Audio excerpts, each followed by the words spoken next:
නමෝ තස්ස භගවතු අරහතෝ සම්මා සම්බුද්දස්ස නමෝ තස්ස භගවතු අරහතෝ සම්මා සම්බුද්දස්ස නමෝ තස්ස භගවතු අරහතෝ සම්මා සම්බුද්දස්ස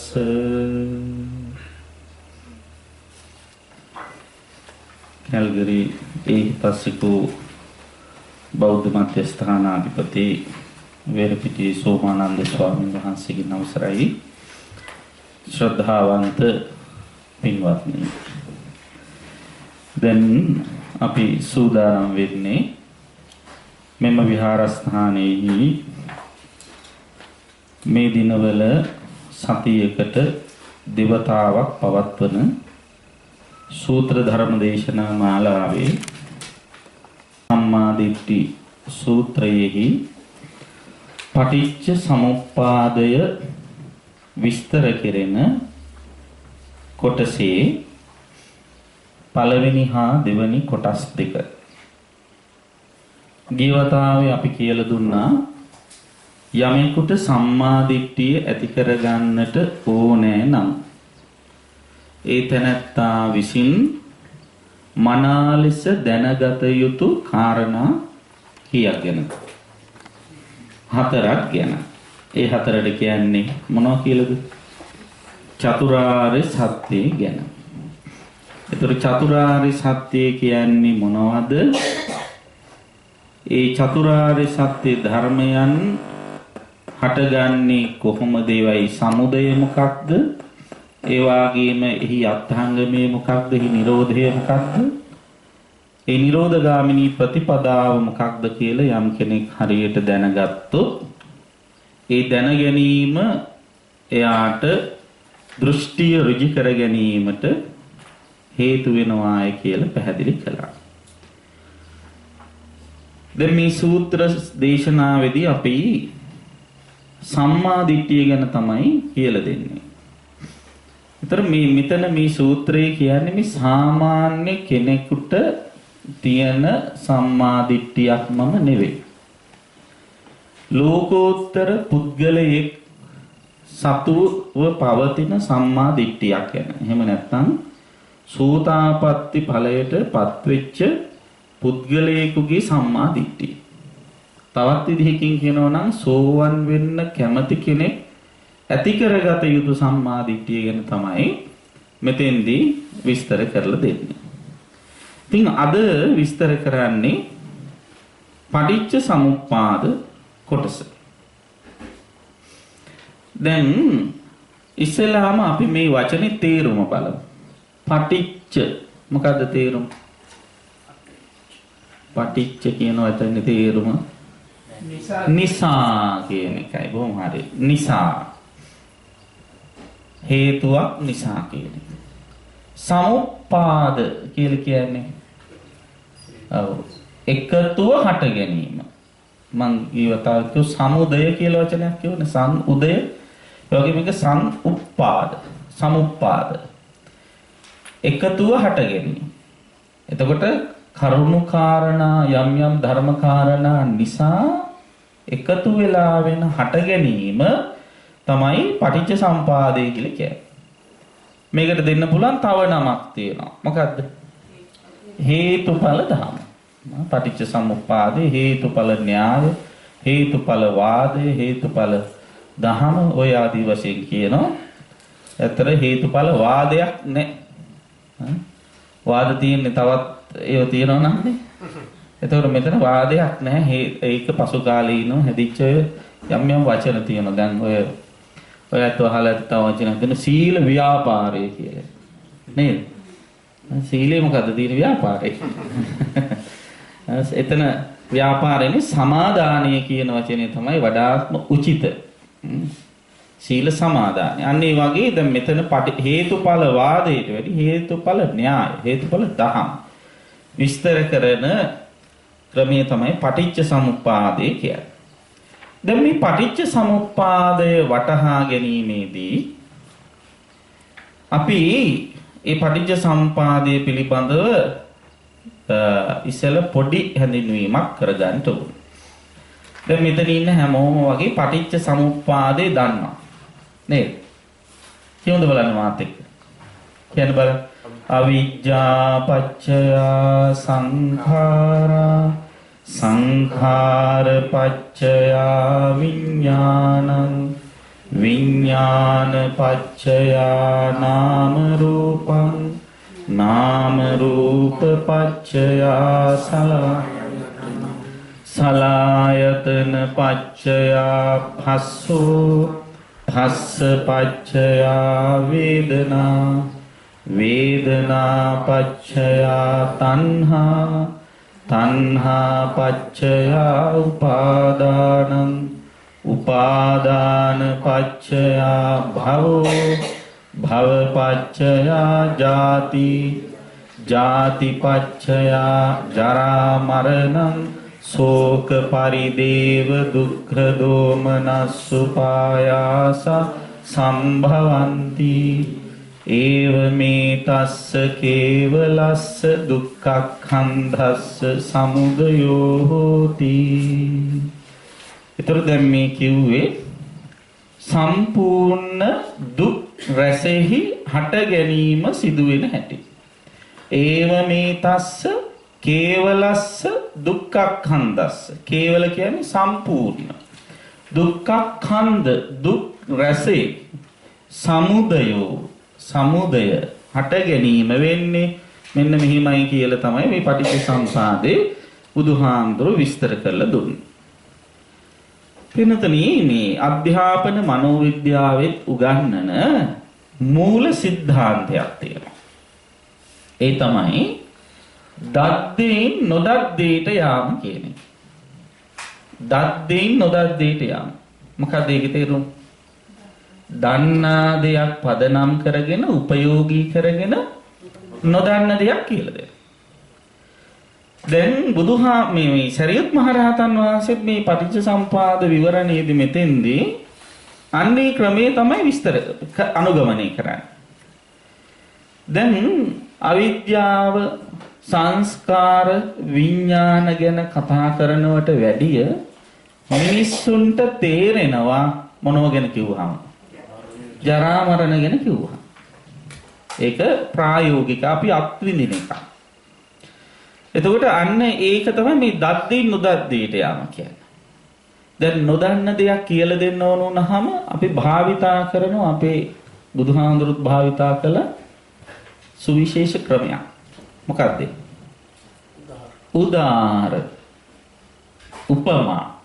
බුදුහාමුදුරු තරම් උපමා කතනෙහි දක්ෂෙක් නෑ. ඒ නිසා බුදුහාමුදුරන්ට කියන විශේෂණ නම ඕපම්ම කුසල කියලා. අන්න මතක තියාගන්න. ඕපම්ම කුසල උපමාවෙහි දක්ෂ. දක්ෂ කියලා කියන්නේ ඔය උපමා මතක් වෙන එක දිගට මතක් වෙන එක නෙවෙයි. අදාළ තැනට අදාළ උපමාව කියන්න දක්ෂ වෙයි. මතක් වෙන විදිහට කිව්වට හරියන්නේ නැහැ. ගැළපෙන තාලෙට කියන්න. අහන එක්කෙනාට වැටහෙන තාලෙට කියන්න. අහන එක්කෙනාට ඒක හුරු එකක් වෙන්න ඕන. ප්‍රායෝගික එකක් වෙන්න ඕන. නැත්තම් තේරෙන්නේ නැහැ. දැන් කවුරු හරි කෙනෙක් කිව්වොත් ඔයාගේ හදවත හරියට හඳේ ගලක් වගේ කිය. දැන් ඕක හඳේ ගල් දෙකම තියෙන්නේ බෑනේ. එහෙම කිව්වට තේරෙන්නේ නැහැ. නේද? එතකොට දැන් ලංකාවේ මිනිස්සුන්ට නම් මොනවාද ඔබ ඇපල් මලක් වාගේ යුරටන්නේ. ගොඩක් අය ගෙඩි දැක්කට ඇපල් මල් දැකලා නැහැ. නේද? මේ ඩැෆඩිල් මල් ගැන එහෙ කිව්වට වැඩන්නේ. ඊට වැඩිය ලේසි ඔබ කෙහෙල් මලක් වාගේ, පොල් මලක් වාගේ කියනවා. ටිකක් තේරෙනවා මිනිස්සුන්ට මොකද්ද මේ කියන්නේ කියලා. ඉතින් අන්න ඒ වගේ මේ ප්‍රායෝගික වෙන්න උදාහරණ. ඉතින් බුදුහාමුදුරුවෝ ඒ ප්‍රායෝගික භාවය බොහෝ මිහලින් ක්‍රියාත්මක කරපු ශාස්ත්‍රවරයෙක්. උන්වහන්සේගේ ප්‍රධාන ශිෂ්‍ය තනතුරෙහිලා සැලකිය හැකි ප්‍රඥාවන්ත භික්ෂුන් වහන්සේලා අතර අග්‍ර ස්වාමින් වහන්සේ සරියුත් මහරහතන් වහන්සේ තමයි මේ දේශනාව කළා තියෙන්නේ. ඒ නිසා උන්වහන්සේ බුදුහාමුදුරන්ගේ මේ පටිච්ච සමුප්පාද විවරණ ක්‍රමය භාවිතා කළා තියෙනවා. පටිච්ච සමුප්පාද විවරණ ක්‍රමය ක්‍රම දෙකක් තියෙනවා. ඒ ක්‍රම දෙකට කියනවා අනුලෝම ක්‍රමයයි ප්‍රතිලෝම ක්‍රමයයි කියලා. අනුලෝම කියන්නේ මොකද්ද? අනුලෝම කියන්නේ මුල ඉඳලා අගට යාම. ප්‍රතිලෝම කියන්නේ අග ඉඳලා මුලට යාම. දැන් මේ අපි කියලා දෙන්න හදන්නේ මොන ක්‍රමයද? ප්‍රතිලෝම ක්‍රමය. අග ඉඳලා මුලට යන ක්‍රමයයි දැන් මේ කියලා දෙන්න හදන්නේ.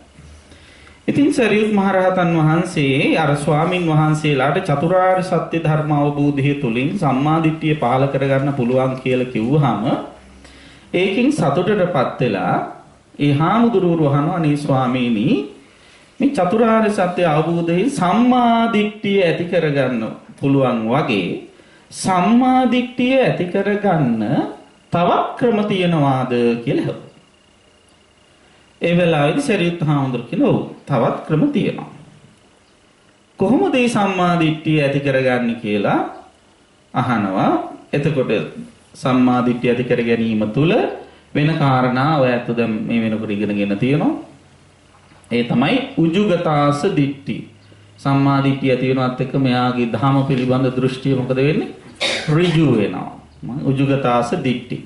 ඊළඟ ධම්මේ අවිච්ඡප්පසාදීන සමන්නාගත හෝති. දෙවෙනි කාරණා. ඒ තමයි ධර්මය දැනගෙන ප්‍රසාදයටපත් වෙනවා. ඒ ගතියින් යුක්තයි. ඊළඟට ආගතෝ ඉමං සද්ධම්මං. මේ සද්ධර්මයට පැමිණ වාසය. ඒ කියන්නේ ධම්මානුධර්ම ප්‍රතිපන්න ජීවිතේ ක්‍රියාත්මක කරනවා කියන එකයි. ඉතින් අන්න එහෙම කටයුතු කරන්න පුළුවන් ක්‍රමයක් තියනවද තවත්? සම්මා දිට්ඨිය ඇති කර ගන්න පුළුවන් ක්‍රමයක් තව තියනවද කියලා අහුවා.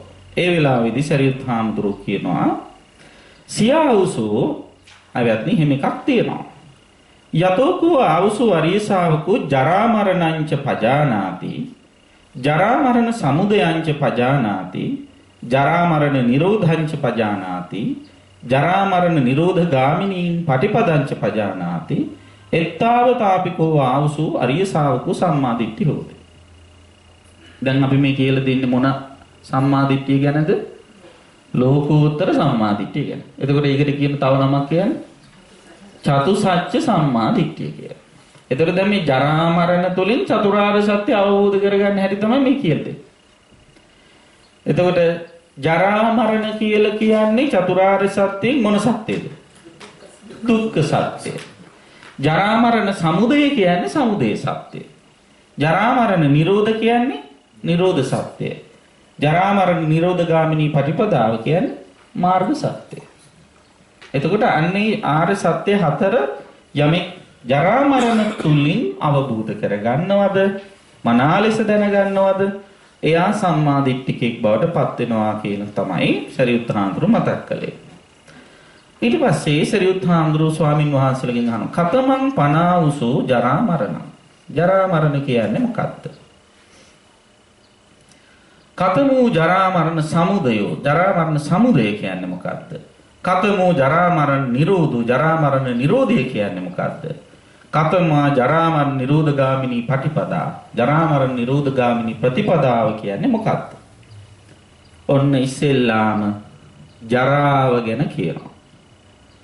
යාතේසං තේසං සත්තානං තම්හි සත්තනිකායේ ජරා ජීරණතා ඛණ්ඩිච්ඡං පාලිච්ඡං වලිත්තචතා ආයුනු සංහාන ඉන්ද්‍රයානම් පරිපාකෝ අයං උච්චතාවසු ජරා. ඔන්න දැන් අපි මේ ජරාව ගැන ඉගෙන ගමු. ජරා කියන වචනේ තේරුම මොකද්ද? දි รา පත් වීම කියන එකයි. දි รา පත් වීම කියන එකයි. දැන් මෙතෙන්දී සරියුත් හාමුදුරුවෝ මේ වචන වලින් විස්තර කරලා තියෙන්නේ මේ මනුෂ්‍ය ශරීරය සම්බන්ධ ප්‍රධාන අවධානයක් යොමු කරලා. දැන් අපේ මනුෂ්‍ය ශරීරයේ තියෙන රූපය, ඒ රූපේ සම්බන්ධ ප්‍රධාන අවධානයක් යොමු කරලා තමයි මෙතන ජරාව කියන එක විස්තර කරලා තියෙන්නේ. මේ ලෝකෙ පොදුවේ ඉන්න හැමෝටම පොදුවේ කියන වචනයක් තියෙනවා. මොකක්ද ඒ වචනේ? සත්තා. ඇයි සත්තා කියන්නේ? සතා සිංහල වචනේ. සත්වයා සංස්කෘත වචනේ. සත්ත පාලි වචනේ. තේරුම තමයි ඇලුන කෙනා කියන එක. අන්න මතට ගියා. සංස්කෘත වචනයක් තියෙනවා ආසක්ත කියලා. ආසක්ත වෙනවා කියන්නේ මොකක්ද? ඇලෙනවා කියන එක. එතකොට මේ සතා කොහෙද ඇලෙන්නේ? සතාට ඇලෙන්න පුළුවන් තැන් තුනක් තියෙනවා. මොකද්ද තැන් තුන? කාම භව, රූප භව, අරූප භව කියලා. මේ භවත්‍රයේ ඇලිච්ච කෙනාට තමයි සත්වයා කියන්නේ. එතකොට සම්මුති වශයෙන් එහෙම සත්වයා කියලා කියනවා. පරමාර්ථ වශයෙන් ගත්තොත් සත්වයා කියලා කියන්නේ භවයෙහි ඇලිච්ච කෙනාට විතරයි. ඒ කියන්නේ රහතන් වහන්සේලා සත්වයෝ නෙවෙයි. මොන මතක තියාගන්න. රහතන් වහන්සේලා සත්වයෝ නෙවෙයි. ඇයි ඒ? ඔව් රහතන් වහන්සේලා මේ භවයෙහි ඇලිච්ච අය නෙමෙයි. ඒ නිසා තමයි නැවත භවයකට නොඉන්නේ. ආපහු උපදින්නේ නැත්තේ. සම්මුතියක් හැටියට සියලු සත්වයෝ කියලා පොදුවේ අරගෙන සම්මුතියේ පිටා කතා කරාට පරමාර්ථ වශයෙන් ගත්තාම රහතන් වහන්සේ සත්වයේ නෙමෙයි. ඉතින් කෙසේ වෙතත් මෙතන සම්මුතියෙන් කියන ඔන්න සත්වයෝ කියලා. භවයේ ඇලිච්ච අය. එතකොට පොදු වචනේ ගන්නත් පුළුවන් පරමාර්ථ වචන ගන්නත් පුළුවන් මේ අර්ථ විග්‍රහයේදී. ඔය සත්වයෝ කොටස් කරලා තියෙනවා. කොටසට කියන පාලි වචනයක් මොකක්ද? කොටසට කියන්නේ නිකාය කියලා. ඒ හාමුදුරුවෝ කොටස් වලින් හින්දා සියම් නිකාය, රාමයි නිකාය, මරෝ නිකාය කියන්නේ. ඒ වගේ නිකාය කියන්නේ කොටස. දැන් දිග සූත්‍ර තියෙන කොටසට කියන්නේ දීඝ නිකාය. මධ්‍යම ප්‍රමාණ සූත්‍ර මජ්ක්‍ධිම නිකාය. ඒ කොටස කියන්නේ නිකාය. ඒ වගේ මනුෂ්‍යයන්ගේ කොටසට කියන්නේ මනුස්ස නිකාය. දෙවියන්ගේ කොටස දේව නිකාය. අසුරයන්ගේ කොටස අසුර නිකාය. പ്രേත නිකාය. ඒ නිකාය කියලා කියන්නේ කොටස. සියලු සත්වයෝ අරගෙන පොඩි පොඩි කොටස් වලට බෙදලා. එතකොට මෙන්න මේ කොටස් වල ඉන්න සත්වයෝ ඉන්නවනේ. ඒ සත්වයෝන්ගේ ජරා කියලා කියන්නේ මොකද්ද? යම් කිසි දි รา පත් වීමක් වෙනවද? ජීර්ණතා දිරීම ජරාවටපත් වෙනවා. ඒ වගේම දිරණ බවක් දිරණ ස්වභාවයක් තියෙනවද? ජීර්ණතා. ඊළඟට ඛණ්ඩිච්ඡං කැඩුණු බවක් තියනවාද? පාලිච්ඡං පැසුණු බවක් තියනවාද? පැසුණු කියලා කියන්නේ මොනවාද? කෙස් ආදී පැසුණු බවක් තියෙනවා. ඔන්න වචනයක් තියෙනවා ඒක හොඳට උච්චාරණය කරන්න. මොකද ඊළඟ වචනේ? වලි මොකද? වලි තචතා. ගොඩක් අය කියන වලිත චතා කියන එක જાතියෝ කියනවා. ඒක වැරදි. වලි තචතා. තචතා කියලා කියන්නේ හැම ඇතිකම කියන එක. ඒතර වලි කියලා කියන්නේ මොකද්ද? හැකෙලුණ හැම ඇති බව. වලි තචතා. ආයුනු සංහානි ආයුෂේහි පිරිහීමක් වෙනවද? ඉන්ද්‍රයානම් පරිපාකෝ ඉන්ද්‍රිය ධර්මයේ ඇහැ කන නාසාදී ඉන්ද්‍රයන්ගේ පැසීමක් මේරීමක් වේද? අන්න ඒකට තමයි ජරාව කියන්නේ. දැන් සරලව සාමාන්‍ය ජරා කියන එක අපිට කියනකොට දි รา යනවා කියන එකට සාපේක්ෂ තව වචනයක් කියන සමාන වචනයක්. ජරාවටපත් වෙනවා කියලා කියන්නේ මොකක්ද? වයසට යනවා කියන්නේ. දැන් වයසට යනවා කියන එකෙන් අදහස් කරන්නේ මොකද්ද මූලිකව? රූපය වෙනස් වෙනවා කියන්නේ. රූපය වෙනස් වෙනවා කියන්නේ.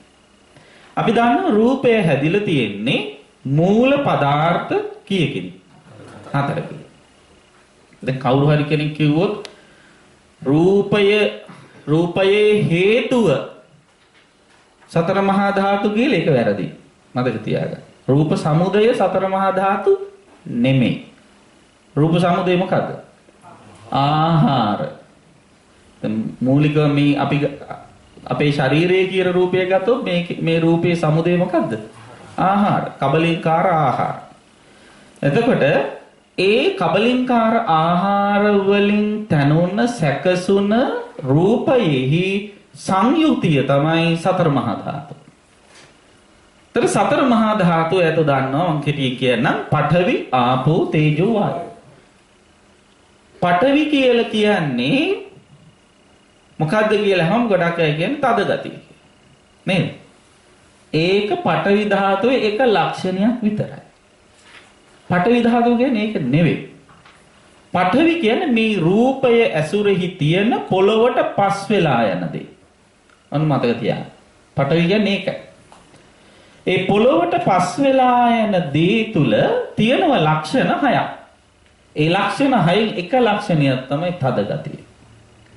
ඔය ලක්ෂණ 6 ක්‍රියාත්මක වෙන්නේ අනිත් ධාතුන්ගේ බලපෑම අනුව, අඩු වැඩි වීම අනුව. එතකොට මූලිකවම ඔය පඨවි ධාතුව වෙනස් වෙන්නේ, පඨවි ධාතුවේ ලක්ෂණ වෙනස් වෙන්නේ තේජෝ ධාතුව කියන ධාතුවේහි බලපෑම. තේජෝ ධාතුව කියන්නේ අනිත් ධාතුන්ට බලපෑම් කරන්න පුළුවන් මහා ප්‍රබල ධාතු ශක්තිය. තේජෝ ධාතුව කියන්නේ මොකක්ද? උණුසුම, ශරීරයේ තියෙන උණුසුම් ස්වභාවය. එතකොට පොළොවට පස් වෙලා යන දේවල් තියෙන ලක්ෂණ 6ක්. මොනවද ලක්ෂණ 6? තද ගතිය, තද නම් ඊට ප්‍රතිවිරුද්ධ ගතිය. මොකක්ද? මෘදු ගතිය. ඊළඟට බර ගතිය, බර නම් ඊට ප්‍රතිවිරුද්ධ ගතිය. මොකක්ද? සහැල්ලු ගතිය. ඊළඟට ගොරෝසු ගතිය, ගොරෝසු නම් ඊට ප්‍රතිවිරුද්ධ ගතිය. සිනිඳු ගතිය. ඔන්න ලක්ෂණ 6 මතක තියාගන්න. එතකොට ඔය ලක්ෂණ ටික අර කියන ආපෝ තේජෝ වායෝ කියන ධාතුන් නිසා තමයි එහාට මෙහාට වෙන්නේ. ඔය ලක්ෂණ ඇතිවිලා තියෙනෙත් එහෙමයි. දැන් උදාහරණයකට ගමු. මේ ශරීරය ගත්තහම මේ ශරීරයේ ඔය කියන ලක්ෂණ 6ම පිහිටපු පඨවි ධාතු කලාප තියෙනවා. මේ ශරීරයම සතර මහා ධාතුන්ගෙන් හැදිච්ච එකක්. ඒ සතර මහා ධාතුන් හැමතැනම තියෙනවා. ඒ අතරේ පඨවි ධාතුව ප්‍රබලව යම් කිසි ශාරීරික කොටසක කුණප කොටාසයක ක්‍රියාත්මක වෙනවා නම් අපි ඒ කුණප කොටාසය හඳුන්වන්නේ අන්නේ ධාතුවේ නමෙන්. උදාහරණයකට ගත්තොත් පඨවි ධාතුව වැඩියෙන්ම ක්‍රියාත්මක වෙන කොටසක් තමයි දත් කියලා කියන්නේ. නේද? එතකොට දත්වල තියෙන්නේ මොකද්ද? තද ගතියද මෘදු ගතියද? තද ගතිය. නේද? ඊට පස්සේ පඨවි ධාතුව වැඩියෙන් තියෙන කොටසක් තමයි මස් කියලා කියන්නේ. ඔයගොල්ලෝ තේරුම් ගන්න වඩාත් ලේසි. මස් කෑල්ලක් ගත්තා. මස් තදයිද මෘදුයිද?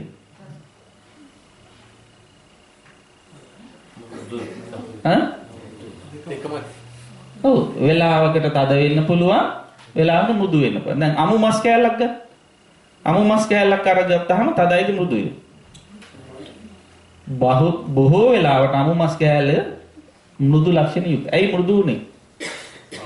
ආපෝ ධාතු ලක්ෂණ තේකේ තියෙන නිසා, ලේ ආදී මිශ්‍ර වෙලා තියෙන නිසා. මාළු කෑල්ලක් අරගෙන බලන්න. ඊට පස්සේ ඕක අවුවේ දාලා වේලනවා, කරවල කරනවා.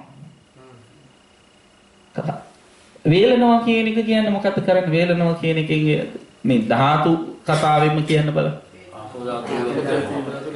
ඔව් මොන ධාතුවෙන්ද නැති කරන්නේ ආපෝ ධාතුව? තේජෝ ධාතුවෙන්. තේජෝ ධාතුව කොහින්ද ආවේ?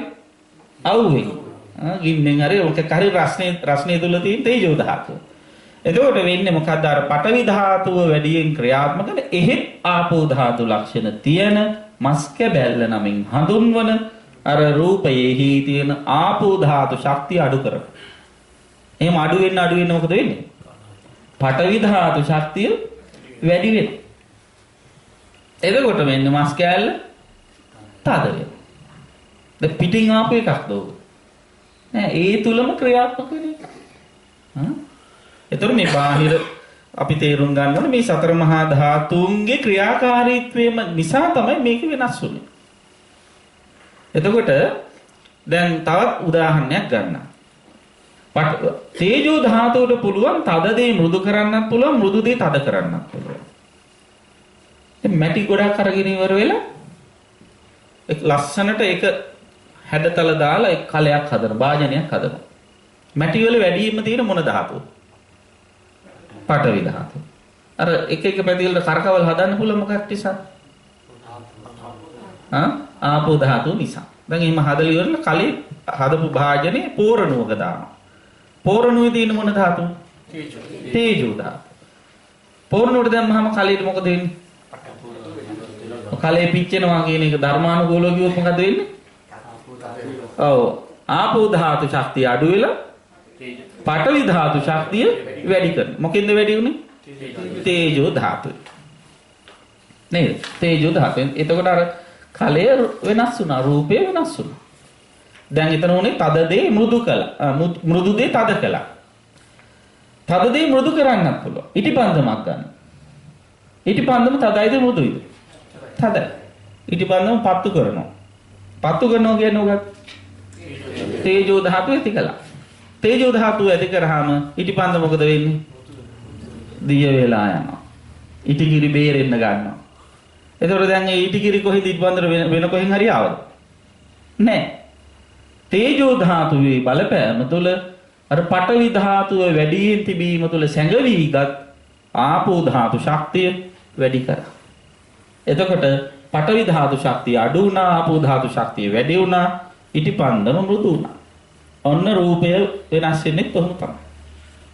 නේද? එතකොට මේ අපේ මේ රූපය ওই විදිහට තේජෝ ධාතුවේ බලපෑමෙන් වෙනස් වෙලා යනවා. දැන් ආපෝ ධාතු කියන්නේ වැగిරෙන එකට එකතු කරන ස්වභාවය. වායු ධාතු කියන්නේ මොකක්ද? සැලෙන, පිම්බෙන, පාවෙන ධාතු. ඒ වායු ධාතුව තිබිලත් බැරි නැතුවත් බැරි එකක්. ඒක අනවශ්‍ය විදිහට වැඩි වුණාම වාත අමාරුව හැදෙනවා. නේද? ඒක නැති වුණාම මොකද වෙන්නේ? ඒක අමාරු. දැන් මම මේ කතා කරන්නේ වායු ධාතුවේ පිහිටි. නේද? නැත්නම් මොකද වෙන්නේ? නැත්නම් කට ඇරිය විතර වහන්න බෑ. දැන් මැරිච්චයි බලන්න කට ඇරගෙන මරුණොත් මොකද වෙන්නේ? වහන්න බෑ. පාටි රෙදිපටි ගාලා ගැට ගහලා ඔළුව ගැට ගහන්නේ ඒක. එයි වායු ශරීරගතව තිබිචාර වායු ධාතු ශක්තිය ආශ්වාස ප්‍රශ්වාස ඒවා ඉවත් වෙනවත් එක්කම ශරීරයේ ගණීභූත හයි වෙනවා. ඒතර මේ ආත්පාදිගාරේ ඉන්නේ නවන්නේ මේ ඔක්කොම කරන්නේ මොකක් නිසා? වායු ධාතුව නිසා. ඒතර වායු ධාතුව මේ ශරීරේ පුරාම තියෙනවා. දැන් කවුරු හරි කෙනෙක් පුංචි පුළුන් කෑල්ලක් අරගෙන උඩ දාලා පිමිනවා. පුළුන් කෑල්ලේ පුංචිම පුළුන් කෑල්ලේ වැඩියෙන් තියෙන මොන ධාතුවද? පඨවි ධාතුවක් තියෙනවා. නමුත් මේ පාවෙන්නේ මොකක් නිසා? වායෝ ධාතු ශක්තියත් වැඩි නිසා, සැහැල්ලු ගතිය තියෙන නිසා. පුළුන් එකතු කරලා ඉවර කොට්ටයක් හදනවා. කොට්ටේ තියෙන මොන ධාතුවද? පඨවි ධාතුව. පුළුන් වලින් හැදුවයි කියලා කොට්ට පාවෙන්නේ නැහැ. කොට්ට පාවෙන්නේ ගෙදර රණ්ඩු වෙන දවසට විතරයි. නේද? එතකොට ඔන්න මතක තියාගන්න. ඒ වගේ දැන් මෙතෙන්දී මේ සියලු සකල විද රූපවලට මේ සතර මහා ධාතුන්ගේ බලපෑම ප්‍රබලවම තියෙනවා. ඒක වයසට යනවා කියන්නේ ඔන්න ඕකයි. ඉතින් ඔය ධාතු මනසිකාරය අපිට දෛනිකව කරන්න පුළුවන්. දැන් උදාහරණයකට කියන්න. උදේ නැගිටලා බාත් รู ම් එකට ගිහිල්ලා මූණ දිහා බලන්න. මූණ දිහා ඇස් දෙක දිහා බැලුවාම පේනවා මොනවද? කබ. දැන් කබ කියන්නේ මොනවද? කබ කියලා කියන්නේ ඇහි තිබිච්ච ආපෝ ධාතු ශක්තිය ඝනීභූත වුණ පඨවි ධාතු බවට පත් වෙච්ච දෙයක් නේද? එතකොට දැන් මේ කබ ටික අයින් කරන්න මොකද කරන්නේ? හොදනවා. හොදනවා කියන්නේ මොකක්ද? ආපෝ ධාතුව වැඩි කරලා දෙනවා අරක. ආපෝ ධාතුව වැඩි කරලා දෙනකොට මොකද වෙන්නේ?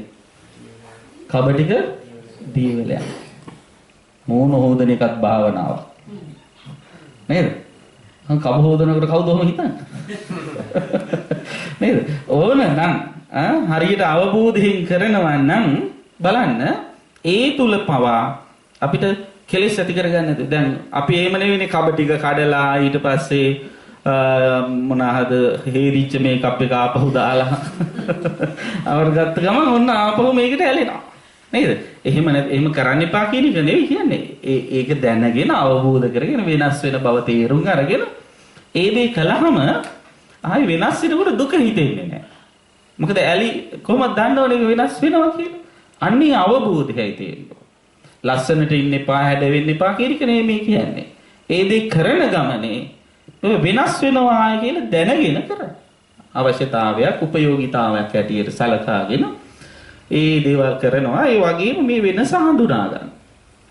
ඉතින් මෙන්න මේ සතර මහා ධාතුන්ගේ බලපෑම නිසා මේ රූපය වෙනස් වෙලා යනවා. කොහොමද? ඔය ජරා, ජීර්ණතා, ඛණ්ඩිච්ඡං, පාරිච්ඡං ආදී වශයෙන් සඳහන් දෙකයි.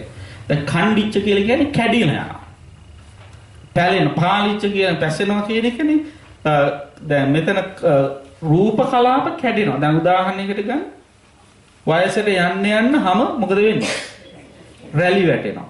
ඒ විතරනේ හැම රැලි වැටෙනවා කියලා කියන්නේ තව විදිහකින් හොඳට බැලුවොත් මොකද වෙන්නේ? පැලෙනවා.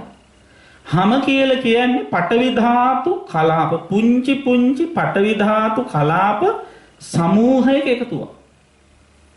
හැම කියන්නේ. හරි ඒක එකතු වෙලා තියෙන්නේ මොන ධාතුවෙන්ද? ආපෝ ධාතුව. හරියට පිටි ගොඩක් ගන්න. පිටි කුඩු ටිකක් අරගත්තාම පිටි කුඩු අයිති මොන ධාතුවටද? පඨවි ධාතුවට. ඔය පිටි කුඩු වලට වැඩියෙන් වායු ධාතුව එකතු කරොත් මොකද වෙන්නේ? විසිරිලා යනවා. ඒක වළක්වන්න ඔය පිටි කුඩු වලට ආපෝ ධාතු ටිකක් දානවා. ආපෝ ධාතු කියන්නේ තෙල් ටිකක් දානවා. මොකද වෙන්නේ? අර විසිරිලා යන්නේ නැතුව එකට එකතු වෙලා කැටි වෙනවා. නේද? දැන් අපේ මේ ශරීරයේ තියෙන මෙන්න මේ පුංචි පුංචි රූප කලාප සමූහයම එකට එකතු වෙලා කැටි වෙලා තියෙන මොකක් නිසා? ආපෝ ධාතුව නිසා. ආපෝ ධාතුව අඩු වෙන මොකද වෙන්නේ? හැම පැලෙනවා. නේද? රැලි ගහනවා, කැඩෙනවා. අර රූපත් කලාප එක එක විසිරිලා යනවා. දැන් තොලේ තියෙන ආපෝ ධාතු ශක්තිය අඩු වෙනකොට පඨවි ධාතු ශක්තිය වැඩි වෙනකොට මොකද වෙන්නේ? තොල පැලෙනවා.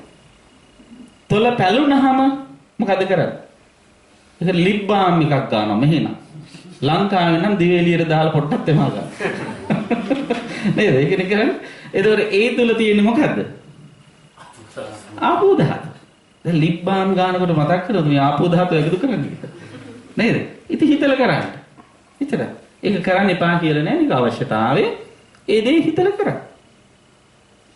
ඊළඟට සීතලට මෙහි. දැන් උණුසුමට විතරක් නෙවෙයි. අන්න ඒකත් මතක තියාගන්න. උණුසුමට විතරක් නෙවෙයි රූපේ වෙනස් වෙන්නේ. තේජෝ ධාතුව කියන එකේ අනිත් අදහස උණුසුමක් තියෙනවා. සීතලක් තියෙනවා. සීතලට මොකද වෙන්නේ? සීතලටත් අර ආපෝ ධාතු ශක්තිය අඩු වෙලා යනවා. අර වැగిරෙන ගතිය අඩු වෙනවා. ඒකනේ හිම මිදෙන්නේ. නේද? ඒකනේ තෙල් එහෙම මිදෙන්නේ. එතකොට දැන් මේ ශරීරයේ තියෙන ආපෝ ධාතු සීතලට මොකද වෙන්නේ? ටිකෙන් ටික අඩු වෙනවා. අඩු වෙනකොට මොකද වෙන්නේ? හැම අන්න රැලි වැටෙනවා නම් පැලෙනවා. ඒකට අපි දානවා ස්කින් ලෝෂන් එකක්. නේද? ඒ මොනවද? ඒ ආපෝ ධාතු. ඔන්න උදේට ගහනකොට හිතන්න. නේද? මේකයි මේ කරන්නේ කියලා. එතකොට මේ රූපය මෙන්න මේ විදිහට කැඩෙන්නේ, බිඳෙන්නේ, හැකිලෙන්නේ මොනවා නිසාද? මේ රූපේ මේ විදිහට වෙන්නේ මේ මූලිකව සතර මහා ධාතුන්ගේ වෙනස් වීම නිසා. ඉතින් අන්න ඒක තමයි ඉන්ද්‍රියන් දුර්වල වෙන්නේ, ඇස් පේන්නේ නැති වෙන්නේ, ඔක්කොම වෙන්නේ ඔය සතර මහා ධාතුන්ගේ බලපෑම නිසා. ඔකට තමයි ජරා කියලා කියන්නේ. ඊට පස්සේ බුදුහාමුදුරු දේශනා කරනවා කතමං චාවුසු මරණ. එවත් මේ බුදුහාමුදුරුනේ සරියුත් මහ රහතන් වහන්සේ මතක් කරනවා. එවත්නි මරණය කියන්නේ කුමක්ද? යාතේ සම්තේ සංසත්තානං තම්හා සත්තනිකාය චුති චවනතා භේදු අන්තරදානං මච්චු මරණං කාලකිරියා කන්දානම් භේදු කලීබරස්ස නික්ඛේපෝ. එහෙමයි විස්තර කරන්නේ. මම දැන් මුල් ටික කිව්වා. මේ ලෝකේ යම් කෙනෙක් සත්ව නමින් හඳුන්වනවද? ඒ සත්වයන් ඉන්න කොටස් තියෙනවා. ඒ කොටස් වලින් මොකද වෙන්නේ? තම්හා සත්තනිකායා චුති. ඒ සත්ව නිකාය වලින් මොකද ඉන්නේ? චුති කියන්නේ චුත වෙලා යන, ඉවත් වෙලා යනවා කියන එකයි. ඉවත් වෙනවා කියන. එතන මේ චුති කියන වචනය සාමාන්‍යයෙන් අපි වගේ අයට කියන්නේ නැහැ. ඒ කියන්නේ ඔය අණ්ඩජ සහ සංසේදජ වශයෙන් ලෝකේ පහළ වෙන ජලාබුජ වශයෙන් පහළ වෙන සත්වයෝ ඉන්නවනේ. ඒ සත්වයන්ට කියන්නේ නැහැ. ඔව්. මේක කියන්නේ කාටද? ඕපපාතික. චුත වෙනවා කියලා කියන්නේ සාමාන්‍ය ඕපපාතික. මොකක්ද මේ සාමාන්‍ය සරල අදහස? ඔව්. අර අන්තර්ධානං කියලා වචනයකුත් තියෙනවා. ඒකට අතුරුදහන්. මොකක්ද අතුරුදහන්? රූපය. දැන් එක සැරේටම කවුරු හරි මේ අපිත් එක්ක ඉඳලා ඉවරලා පේන්න නැති වුණා කොහේ චුත වුණාද දන්නේ නැහැ කියලා. නේද? අන්න ඒ වගේ මෙතන මේ අතුරුදහන් වෙනවා කියන්නේ ශරීරය එක සැරේටම නැති වෙනවා. මැරෙනකොට. ශරීරය ඉතුරු කරන්නේ නැහැ. දෙවියන් එහෙම. දැන් දිව්‍ය ලෝකවල කවුරු හරි කෙනෙක් මරණයටපත් වෙනවා කියන්නේ මොකද්ද? එයාගේ ශරීරය මොකද වෙන්නේ? අතුරුදහන් වෙනවා. ඒ නිසා දිව්‍ය ලෝකෙ ගිහිල්ලා මල්සාලා දාන්න බලාගෙන ඉන්නවනම් බලාපොරොත්තු දැමම අතහැරගන්න. එතකොට දෙවනි වචනේ චවනතා. චවනතා කියන්නේ මොකක්ද? දැන් චුති කියලා කිව්වේ ශරීරයත් එක්කම අතුරුදහන් වේ. චවනතා කියන්නේ අතහැර යාම. අතහැර යාම. එතකොට ඔන්න අපිට එනවා අදහස. මොකක්ද? මැරෙනකොට අතහැරලා යනවා. මොකක්ද ඒ? කාය රූපය. එතකොට කවුරු ගැනද මේ කියන්නේ? අපි කියන්නේ. ඔය අණ්ඩජ, ජලාබුජ, සංසේදජ වශයෙන් උපදින සත්වයන් ගැන තමයි ඒ කියන්නේ. ඒ කට්ටිය මැරෙනකොට රූප කාය අතහරිනවා. හරියට සර්පයෙක් හැව ඇතහැරලා යනවා වගේ අපි මේ රූපය අතහැරලා යන එක තමයි චවනතා කියලා කියන්නේ. ඊළඟට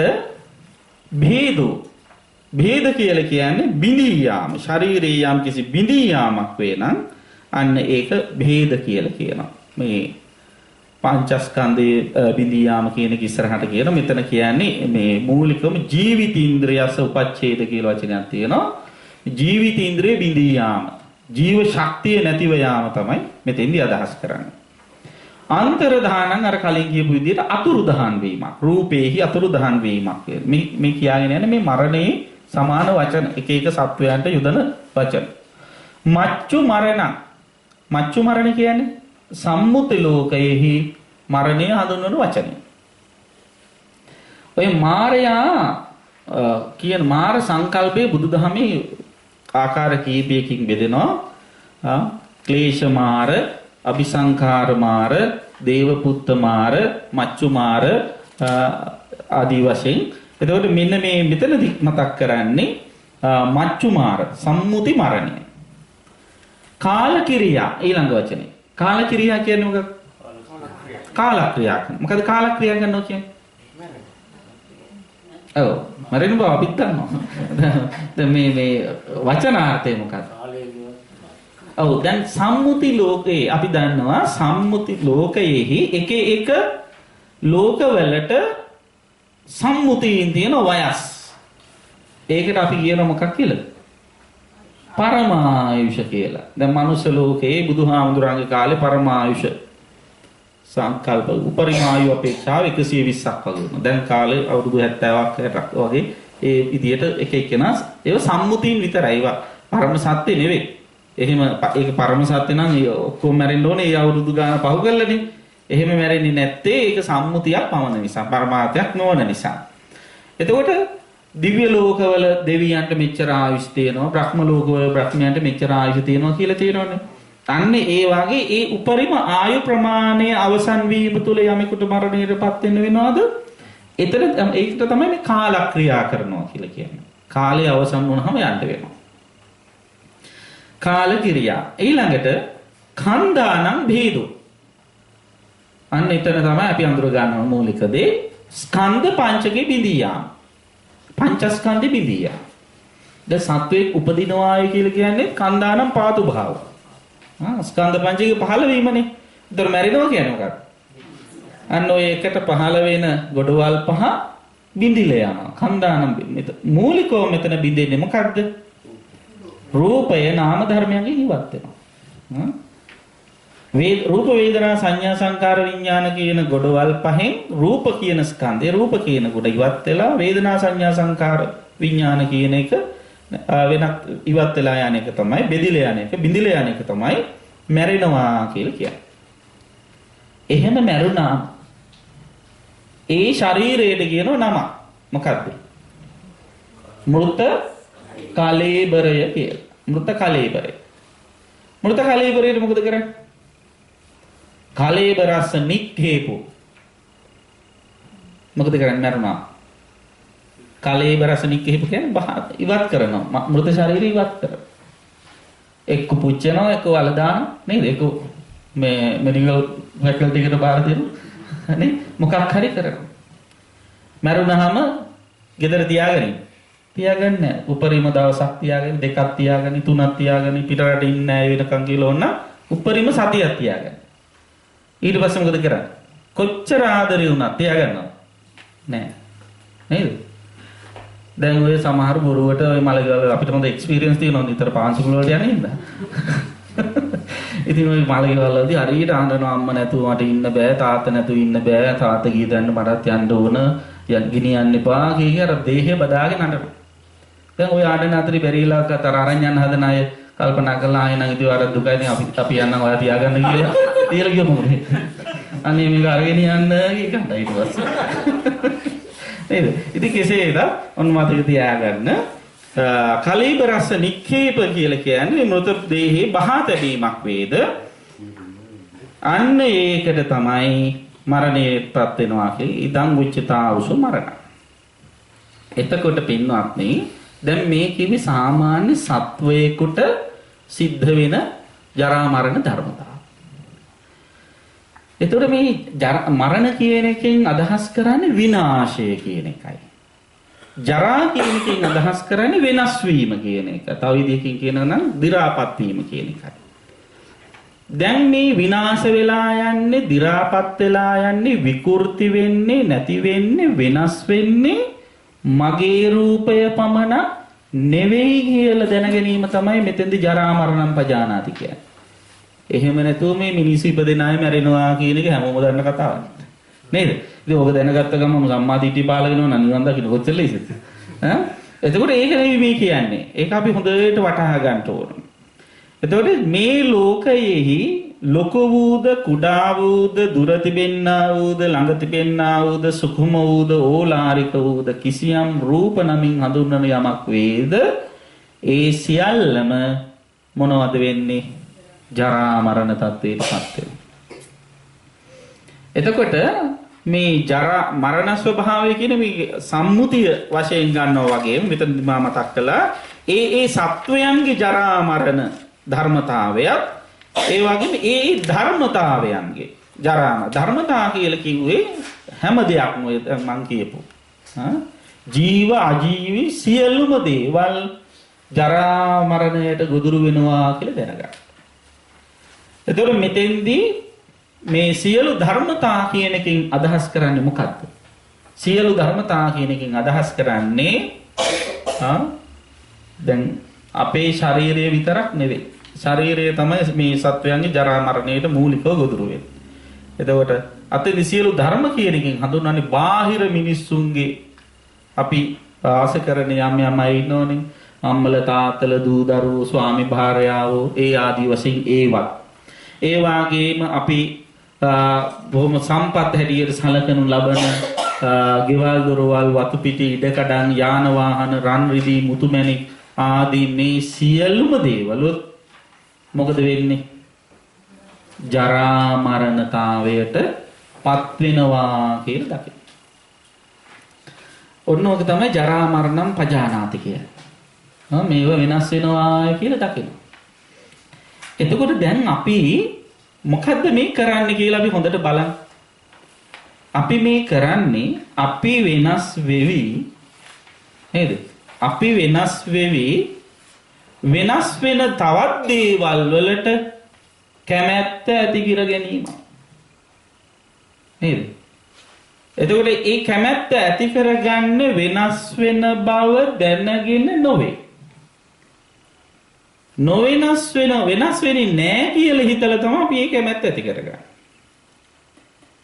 ඔන්න බලන්න දෘෂ්ටිය පිරිසිදු නොවුනම වෙන දේ. අපි වෙනස් වෙවි අපි හොයනවා අපි කැමති වෙනවා නොවෙනස් වෙන දෙයක්. දැන් උදාහරණයකට ගත්තොත්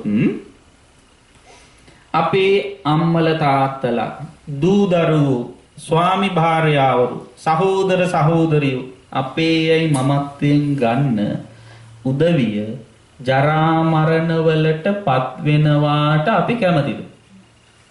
අපි කවුරුත් කැමති නැහැ. නේද? ගෙදර හදිසියේ ගින්නකට ලක් වෙනවට කැමතිද? කැමති නැහැ. ගම් වතුරට පීඩාවට පත් වෙනවට කැමතිද? නැහැ. වාහනේ හැප්පෙනවට කැමතිද? නැහැ. නේද? එතකොට අපි මොකද්ද මේ කරන්නේ? අපේ ශරීරයවත් අපිට නොවෙනස්ව පවත්වා ගන්න බැරි එකේ අපි තවත් වෙනස් වෙන දේවල් වෙනස් වෙන නෑ කියන ආකල්පයෙන් වැළඳ ගන්න යන්නේ. මමත්වයෙන් අල්ලා ගන්න යන්නේ. මෙන්න මේ කියන දෘෂ්ටිය මෙන්න මේ කියන බැඳීම නවත්තන්න නම් මේ ජරා මරණ වලට පත් වෙන හැටි අපි වටහා ගන්න ඕනේ. ඒක තමයි සම්මාදිට්ඨිය ඇති වෙන්න හේතුව. එහෙනම් ඉස්සෙල්ලම මං වෙන මේ මම කියලා හඳුන්වන මේ රූපය පවා වෙනස් වෙද්දී මේ නාම ධර්ම පවා වෙනස් වෙද්දී බාහිර වශයෙන් තියෙන ධර්මතා සියල්ලම නොවෙනස්ව පවතින්නේ කොහොමද කියලා කල්පනා කරන කෙනා මමයයි හඳුන්වනු ලබන රූපේවත් අනුන්‍යයි හඳුන්වනු ලබන දේවත් ඇලෙන්නේ නැහැ. මොකද ඇලෙන්නේ නැත්තේ? ජරා මරණ දෙක දැක්ක නිසා. වෙනස් වෙන හැටි වෙනස් වෙලා යන හැටි දැක්ක නිසා. එතකොට එහෙම දැක්කහම ඒ වෙනස් වෙන දේවල් යලි යලිත් ප්‍රාර්ථනා කරන්න යන්නේ නැහැ. කොහොමත් මේක වෙනස් වෙනවායි කියලා වැටහෙනකොට මේ වෙනස් වෙන දේවට මම බැඳුනොත් වෙන්නේ මම තවත් දුකටපත් වීමයි කියලා යාට යම් අවබෝධයක් ඇති වෙනවා නම් අන්න ඒ දුකටපත් වෙන්නට තියෙන අකමැත්ත මත එයා අර වෙනස් වෙන දෙයට නොබැඳී ඉන්න උත්සාහවත් වෙනවා. දැන් ධර්මයේ දීලා තියෙන උදාහරණයක්. පළඟැටියා සහ ගින්දර. දැන් පළඟැටියෙක් ගත්තාම සාමාන්‍යයෙන් පළඟැටියෝ ගින්දරට කැමතිද අකමැතිද? ගින්දරට කැමති. ඒ නිසා මොකද කරන්නේ? ගින්දරට පනිනවා. නේද? පිච්චෙන්න කැමතිද? පිච්චෙන්න අකමැති. දැන් එතකොට දැන් මෙයාගේ තියෙනවා කැමැති අකමැති. දෙක. මොකද්ද කැමැත්ත? ගින්දරට කැමති. හැබැයි පිච්චෙන්න අකමැති. ඒතර පිච්චෙන්නේ නැති ගින්දර තියනවාද? එහෙම ගින්දරක් නැහැ නේද? ගින්දර නම් මොකද වෙන්නේ? පිච්චෙන ස්වභාවයෙන් යුක්තයි. ඒතර යම් කිසි කෙනෙක් ඒ ගින්දරට ඇලුම් කරලා ඒකට පැන්නොත් මොකද වෙන්නේ? ඒකාන්තයෙන්ම පිච්චෙනවමයි. පළඟැටියාට ගින්නෙන් පිච්චෙන්නේ නැතුව ඉන්න ක්‍රමයක් තියනවද? තියෙනවා. මොකද්ද ක්‍රමය? ගින්දරට පනින්න නැතුව ඉන්න. පනින්න නැතුව ඉන්න නම් මොකද කරන්න ඕන? ගින්දරට තියෙන ආසාව අතහැර ගන්න. ගින්දරට තියෙන බැඳීම අතහැර ගන්න. ඔන්න ඔය වගේ තමයි පළඟැටිය වගේ තමයි අපි. නේද? පළඟැටිය වගේ තමයි අපි. මේ බාහිර සමාජයේ ධර්මතා හැටියට වස්තුන් හැටියට හඳුන්වනු ලබන සියලු දේට මමත්වයෙන් මගේ අය අල්ලගෙන ඉන්න සියලු දේට අපි කැමතිද නැද්ද? කැමති. මේ කැමති වෙලා තියෙන්නේ ජරා මරණ ධර්මතාවයට පත් වෙනේවද නොවනේවද? පත් වෙනේ. ඒ වගේ දෙයකට කැමැත්ත ඇති කරගත්තොත් මොකද වෙන්නේ? ජරා මරණ කියන්නේ දුකයිද සැපයිද? දුකයි. ඒත් දුක ඇති වෙන දෙයකට කැමැත්ත ඇති කරගත්තොත් විඳින්න වෙන්නේ මොකද්ද? දුකම තමයි. එහෙනම් මොකද්ද කරන්න ඕන? මෙන්න මේ දුක කියන එක දකින්න පුරුදු වෙන්න. පළඟැටියා ගින්දර පිච්චෙන්නවයි කියලා දන්නේ නැති නිසා තමයි ගින්දරට පන්නේ. ඒ වගේ අපි මේ භෞතික ලෝකයේ වැළඳ ගන්න හදන්නේ මේ රූප, ශබ්ද, ගන්ධ, රස, ස්පර්ශ ආදී වශයෙන් මේ හඳුන්වනු ලබන මේ සැපයයි හඳුන්වනු ලබන මේ සියල්ලෙහි අපි බැඳෙන්න හදන්නේ සැබවින්ම ඒක දුකක් කියලා වැටහෙන්නේ නැති නිසා. తాවකාලිකව විඳින සැපෙහි මුලා වෙච්ච නිසා. අන්න ඒ තත්වයෙන් බේරෙන්න නම් මේ සියලු ධර්මතාවන් ජරා මරණ ලක්ෂණයෙන් යුක්තයි කියලා වටහා ගන්න ඕන. එහෙම වටහාගෙන කටයුතු කරන කෙනා ඊට පස්සේ කල්පනා කරනවා මේ ජරා මරණ දෙක ඇති වුනේ කුමක් නිසාද? ජරා මරණ සමුදය බලනවා. දැන් ජරා මරණ දෙක ඇති වුනේ දැන් එක පළවෙනි එක තමයි අර මිනිස්සු අපේ රූපේ අපි ගත්තහම පුද්ගලිකව අපට ජරා මරණ දෙකටපත් වෙන්න උනේ මොකක් නිසාද? ජාති ඉපදීම නිසා. එතකොට දැන් මේ භෞතික ලෝකයේ තියෙන දේවල් ජරා මරණ දේවල් තියෙනවනේ ජරාවටපත් වෙන මරණයටපත් වෙන දේවල්. ඒ දේවල් නිසා අපිට දුක ඇති වුනේ මොකද? ඒවට ආස කරපු නිසා. තණ්හාව ඉපදුන නිසා ඒ වාක්ත එක්ක. එතකොට අපි අන්න දැන් ඉපදිලා දැන් අතීත කර්මයක ප්‍රතිඵලයක් විදියට දැන් ඉපදිලා ඉවරනේ. දැන් මොනව කරන්නේ? නේද? ඊට පස්සේ දැන් කරන්න තියෙන දේ තමයි කුමක්ද? නැවත භවයකට යන්නට හේතු වෙන ඇලීම අඩු වෙන විදියට අර ලෝකේ පරිහරණය කරන්න පුරුදු වෙන්නේ. ඔන්නෝග වටහා ගැනීම තමයි සම්මා දිට්ඨිය කියලා කියන්නේ. ඒක සරියට වැටෙන්නේ නැහැ. නේද? ඔක හොඳට විමසලා යෝනිසෝ මනසිකාරයෙන් බලලා කල්පනා කරනකොට තමයි මේක වටහා ගන්න පුළුවන්කම ලැබෙන්නේ.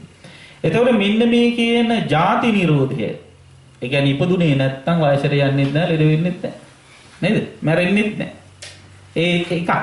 අනිත් එක තමයි අර වෙනස් වෙනසලු ජරා මරණ ධර්මතාවයන්ට ලක් වෙන ධර්මතා හැටියට හඳුන්වන දේවල් වලට බැඳුනේ නැත්නම් දුකකුත් නැහැ. ඒක තමයි ජරා මරණ නිරෝධ කියන්නේ. එතකොට ඒ නිරෝධයට ඒවා ඒ නිරෝධයටපත් කරන්න නම් ජරා මරණ නිරෝධයටපත් කරන්න නම් ජරා මරණ නිරෝධය කියලා කියන්නේ තව විදිහකින් කියන නම මොකක්ද? තණ්හා නිරෝධයයි. අතෙන්දි අර ඒ කියන්නේ භෞතික ලෝකයේ තියෙන භෞතික ලෝකයේ හැටියට හඳුන්වන දේවල් වලට මම කියන්නේ ජරා මරණ වලටපත් වෙනවා කියලා.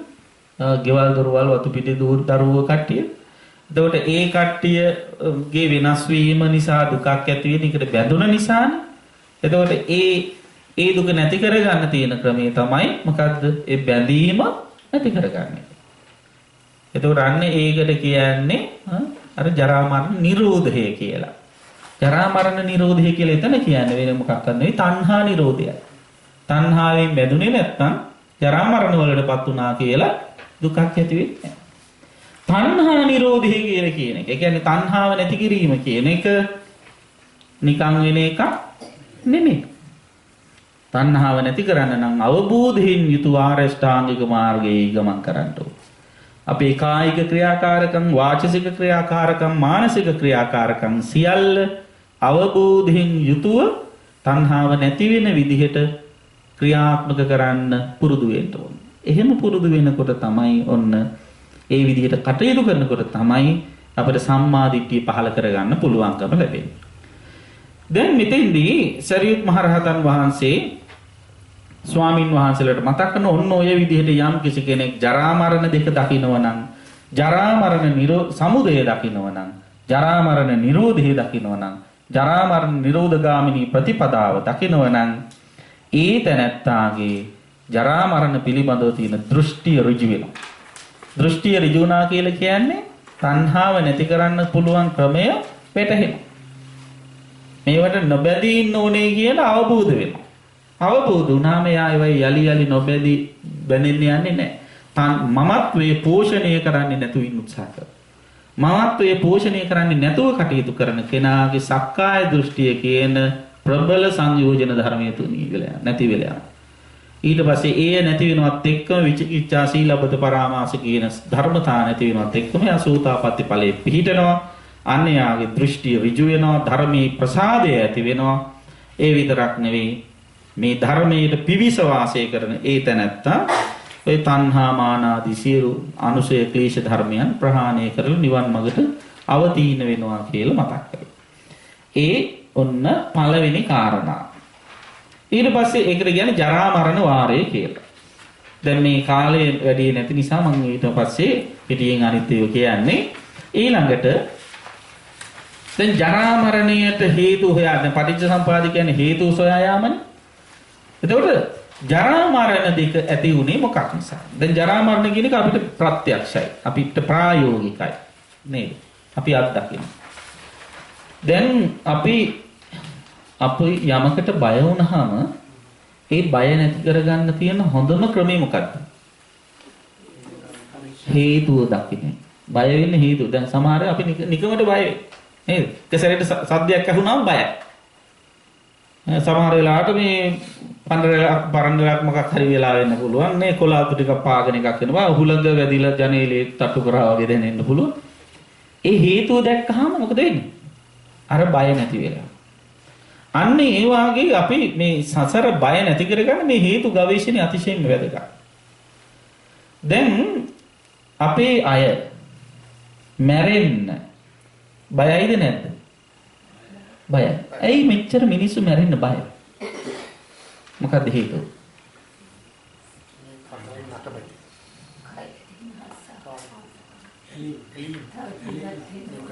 බය ආසාවනේ.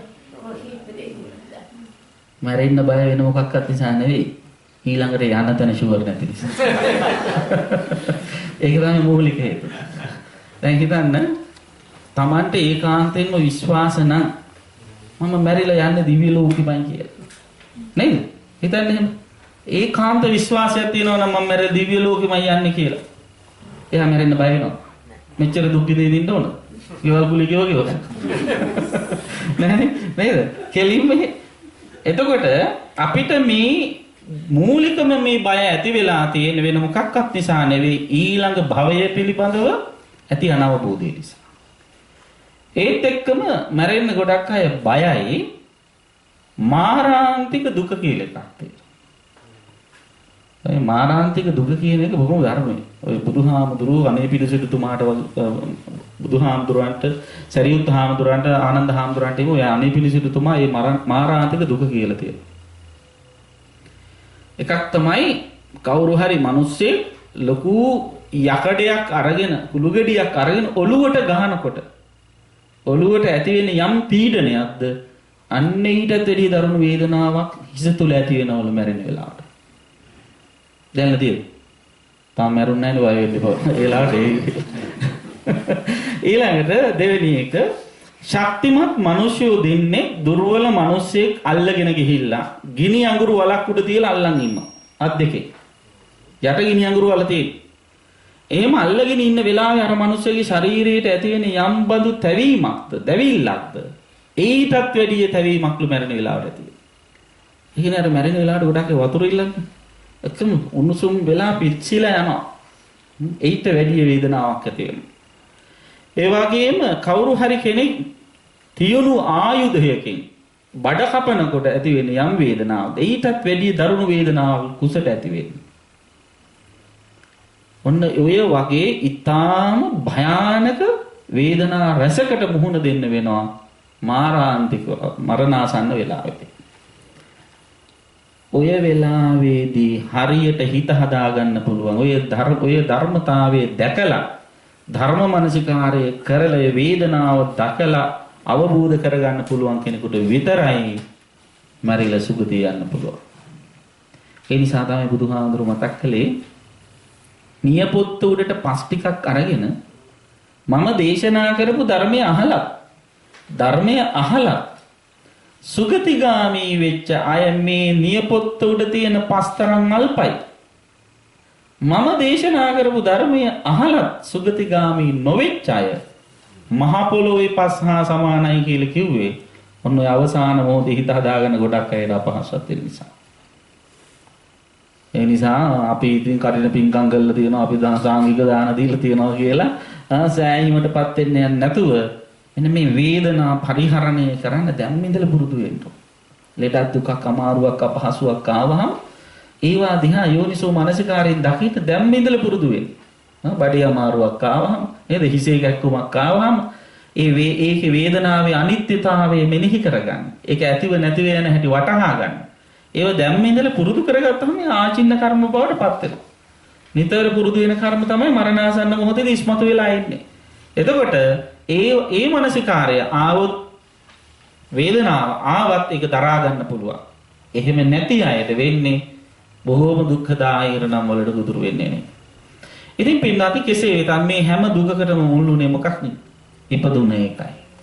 අන්නේ ඉපදීම ගැන සරියුත් හාමුදුරුවෝ ජාති වාරයේදී මතක් කරනවා. අර ස්වාමින් වහන්සේලා අහනවා අනේ ස්වාමීනි ජරා මරණ දෙකෙන් සත්‍ය මේ සම්මා දිට්ඨිය ඇති කරගන්න පුළුවන් සේම සම්මා දිට්ඨිය ඇති කරගන්න පුළුවන් තව ක්‍රමයක් තියෙනවා.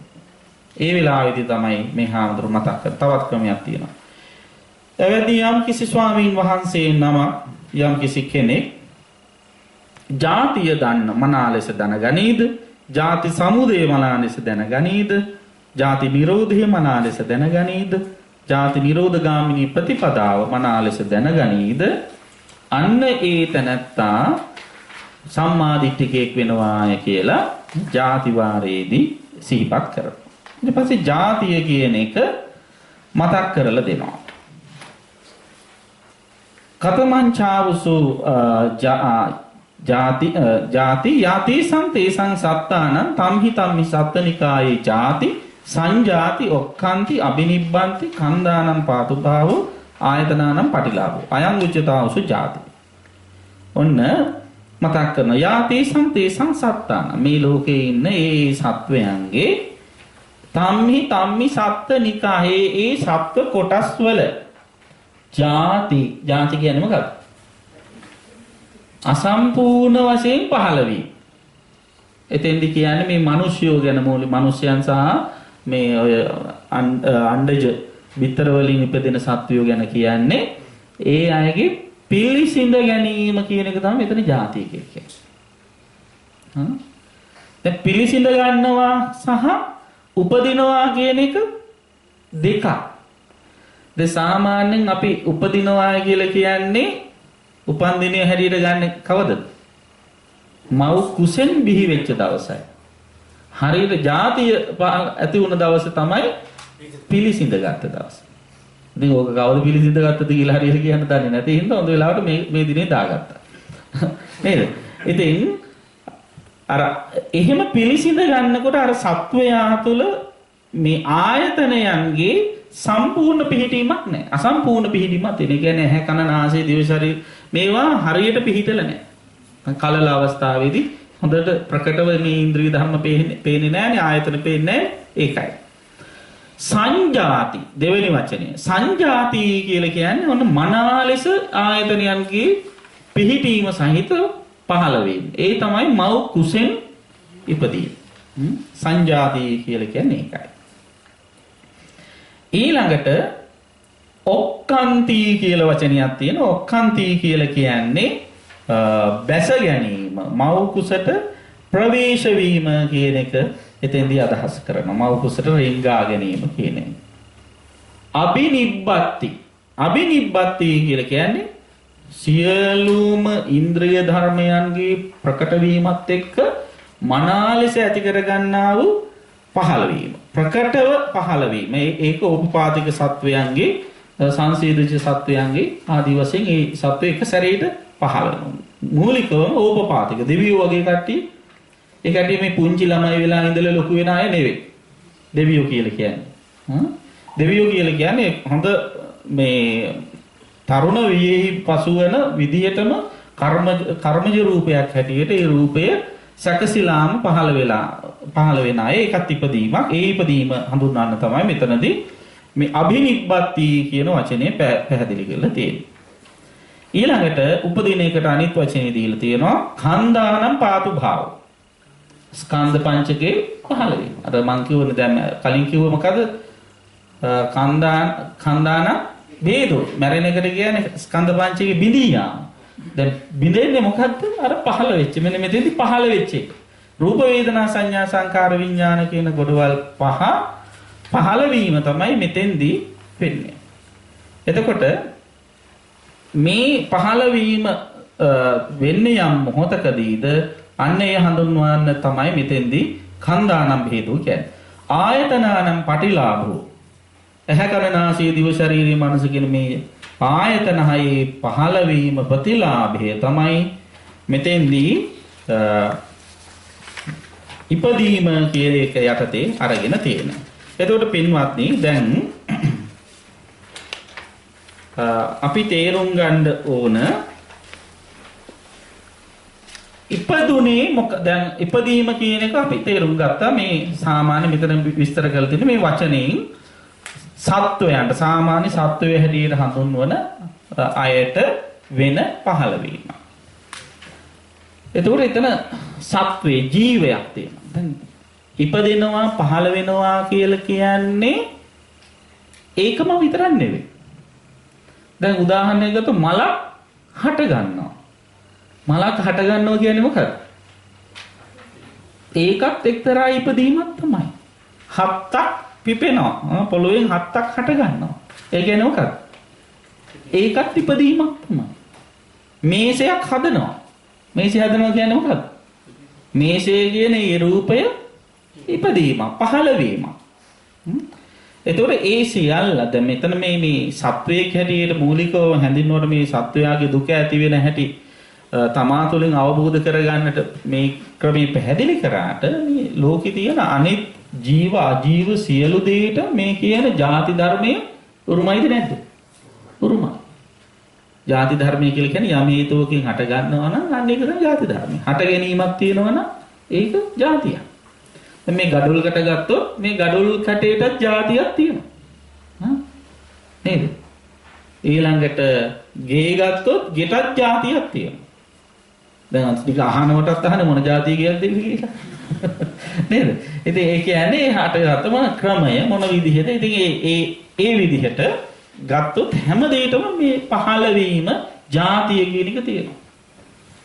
එතකොට දැන් මෙතෙන්දී අපි බලනවා සත්වයාගේ ಜಾතියට පහළ වීමට හේතුව මොකක්ද? ඔන්න ಜಾති සමුදය. ಜಾති සමුදය කියන්නේ ඉපදෙන්න හේතුව මොකක්ද?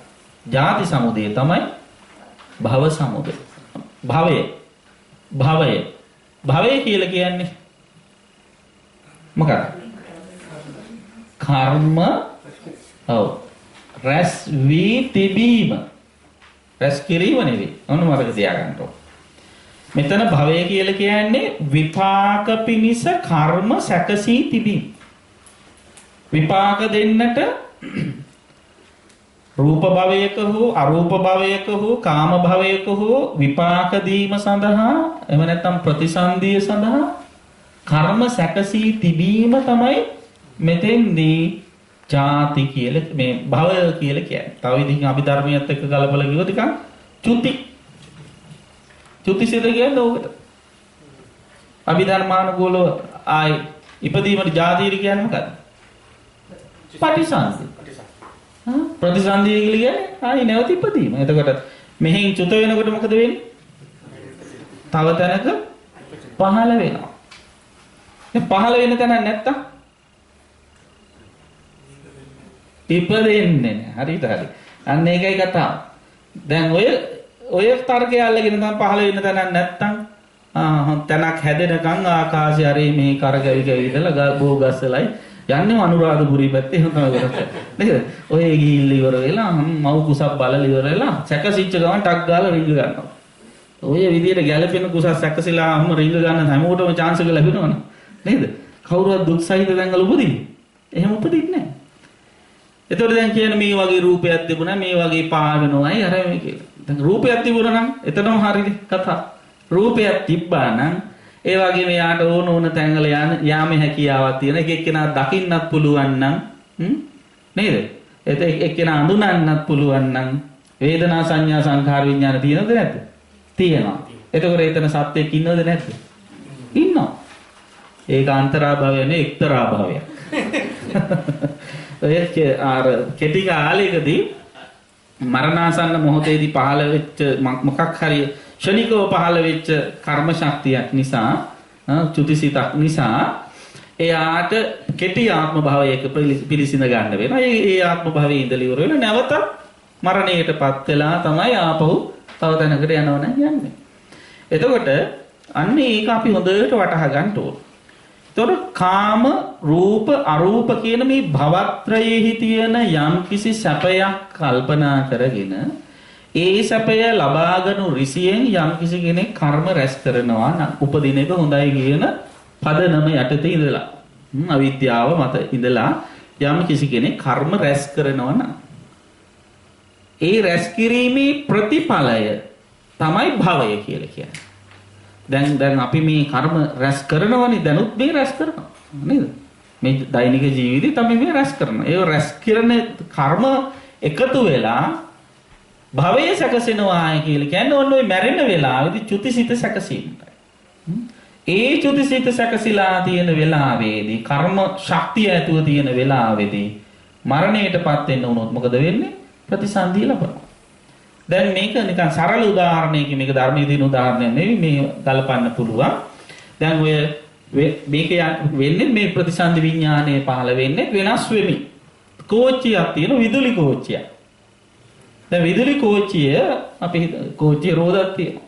පීල උඩ යන්නේ. ඒ වගේම මේ කෝච්චියට යන්නට ඉදිරියට යන්නට බලය සපයන්නේ මොකද? විදුලි බලය. ඒ වගේ තමයි කර්ම ශක්තිය කියන්නේ.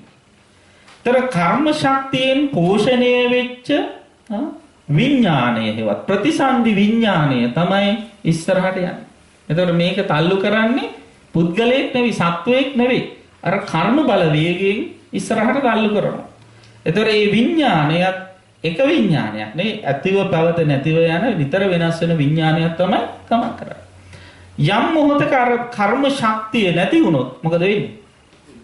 අර විඥානේ ඉදිරියට යන ගතිය නවතිනවා. හරියට කෝච්චිය කරන්ට් එක නවත්තපු ගමන් එතනින් නැවතුවා. එතකොට මෙන්න මේ தത്വයටපත් වෙනකන් සත්වයා නැවත නැවත ජාතියට ඉපදීමට ගොදුරු වෙන්න සිද්ධ වෙනවා ඒ සත්වයාට.